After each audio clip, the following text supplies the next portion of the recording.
రాజు అయితే కిందకి దిగుతూ ఉంటాడు. యామిని అయితే "బావ భోజనం చేద్దాం పద అంతా రెడీగా ఉంది" అని అనేసరికి "నాకు బయట పనుంది" అని చెప్పేసి రాజు అనేసి అక్కడి నుంచి యామినితో వెళ్ళిపోతూ ఉంటాడు. అలా వెళ్ళిపోతూ ఉంటే "అదేంటి బేబీ అల్లుడు వెళ్ళిపోతుంటే ఏమనకుండా కామ్‌గా కూర్చున్నావు" అని చెప్పేసి వాళ్ళ నాన్న అనేసరికి "బావ వెళ్తున్న కార్‌లో జీపీఎస్ పెట్టాను. ఆ జీపీఎస్ ద్వారా తను ఎక్కడికి వెళ్తున్నాడు, ఎంత టైం స్పెండ్ చేస్తున్నాడు అంతా నాకు తెలుస్తుంది" అని చెప్పేసి అయితే అంటూ ఉంటుంది. అలా అదంతా నేను నా ఫోన్‌లో చూస్తాను అని చెప్పేసి యామిని అయితే అంటూ ఉంటుంది. ఇక యామిని అయితే కాఫీ తాగుతూ రాజు ఎక్కడికి వెళ్ళాడో అనేది ఫోన్‌లో జీపీఎస్ ద్వారా తెలుసుకుంటూ ఉంటుంది. ఇక రాజు అయితే తన సొంత కంపెనీ దగ్గర ఆగుతూ ఉంటాడు.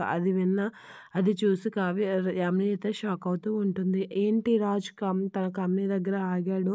అలా అయితే అక్కడ ఉన్న స్టాఫ్ మొత్తం రాజుని గుర్తుపెట్టేస్తారు. అలా అయితే వీళ్ళకి నేనెలా తెలుసు అని రాజుకైతే అనుమానం వస్తుంది. ఇప్పుడు ఇదంతా ఎలా ఆపాలి అనైతే యామిని కంగారు పడుతూ ఉంటుంది. ఇక రాజు అయితే బుక్కే పట్టుకొని కావ్య దగ్గరికి వెళ్తూ ఉంటాడు. కావ్య అయితే సీసీ కెమెరా ద్వారా రాజు బయట వెయిట్ చేయడం చూస్తూ ఉంటుంది.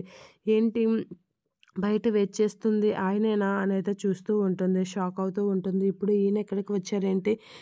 ఈయన గాని స్టాఫ్ చూస్తే పరిస్థితి ఏంటి అని చెప్పేసి అయితే కావ్య చాలా కంగారు పడుతూ ఉంటుంది. అదే టైంలో శృతి వీళ్ళందరూ అయితే బయటికి వెళ్ళడానికి రెడీ అవుతూ ఉంటారు.